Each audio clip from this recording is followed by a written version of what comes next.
So good to see you today. Let's talk about the three biggest retirement expenses and how to control them. And you have to make sure these expenses are part of your financial plan or you may run out of money. First, though, you do need a written income plan. The only way to combat the possibility of expenses exceeding assets is to have a written income plan for retirement. And that's why that's usually step number one for you and your clients.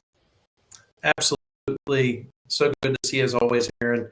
If you do not have a written income plan, then it's just an idea. It's kind of like when you have goals and you write your goals down and you focus on them with an income plan, because that's all it is. It's your goals and how you're going to solve your income needs in retirement. With a written income plan, you take things like the known Social Security, if you're fortunate enough to have a pension, and any other income needs that you have, and you have that income plan, you figure out, all right, where am I going to pull money from? Do I have guaranteed income sources that can help fill that income gap? Am I pulling money out of my stock and equity accounts? And you have to have a plan, because if you don't have a plan, then you're not going to get where you want to go. Right.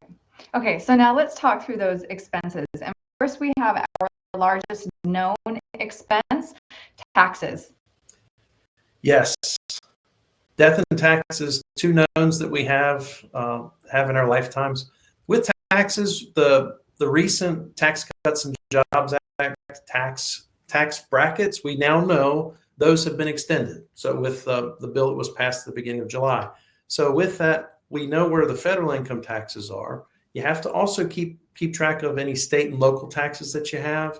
Property taxes, they can always go up as well, but the biggie is your how your assets are taxed. So think your state tax and your federal tax. When we look at the way that our accounts are set up, tax deferred, your pre-tax money, it helps to put money in those tax deferred accounts when you're working. It can help potentially reduce your tax burden. However, when it comes to retirement, these are the worst offenders when it comes to paying taxes, because anything you take out of these tax deferred accounts will be counted as your taxable income.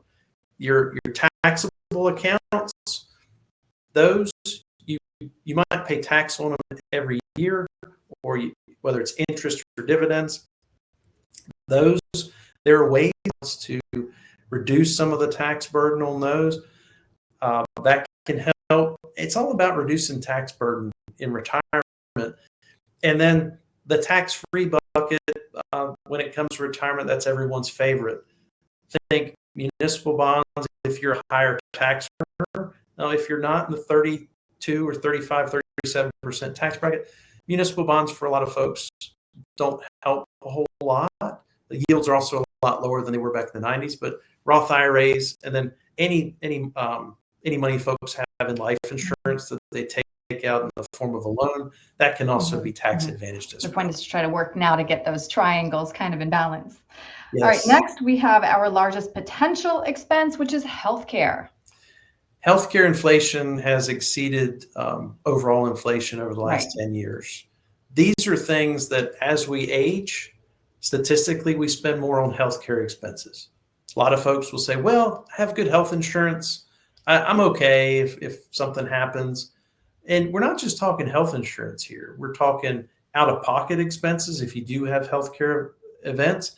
But we're also talking, what happens if you have a slip and fall incident and you need to have home health care? What if you need rehabilitative services and insurance doesn't cover all that? What if you need assisted living, nursing care, memory care, any of those things? Medicare is only designed to cover the first 100 days of those types of expenses if you go through their hoops and their requirements. After that, it's on you. And we all know that anyone who's had someone who's had to have any kind of long-term care, 6 figures a year of expenses, that can be a lot regardless of anyone's net worth. So we have to have a plan, and that's part of that income plan. You have to have a plan to protect against the healthcare expenses as well. And then number 3, you've mentioned it already, but it bears repeating, that silent thief. Yes. Inflation is one of those things. A lot of folks figure, well, I can retire let's say that someone's income need is, $8,000 a month, but what's it going to be in the future? Is inflation going to average 1 or 2% like it did from 2010 to 2020? Or are we looking and we're going to sit here 5 years from now and say, oh gosh, I don't need $8,000. I need $10,000 a month. Right. We just don't know. So one of the biggest advantages and one of the ways that we plan for inflation is through investments in the markets, whether it's ETFs, stocks, if it's different types of other equities, different types of asset classes, whether it's infrastructure, anything that's in market accounts. Those are the types of things that can help you combat inflation. Mm-hmm. But you have your income taken care of, and then you have enough money according to your goals in the markets and in other asset classes. That's how you can help combat inflation so that you not just survive, but thrive in retirement. Right. Well, JB, it's clear that you live in this world. You are well aware of these retirement expenses, whereas some people who don't have that written income plan might not have this built into it. So if somebody would like to sit down with you to create that written income plan for retirement, what's the best way to reach you? Thanks, Erin. The best way to reach us, you can visit us online at beckettfinancialgroup.com, or you can call us here at the office at 803-939-4848, and we can sit down and have a cup of coffee and talk about your goals. Great. JB, thank you. Thank you, Erin.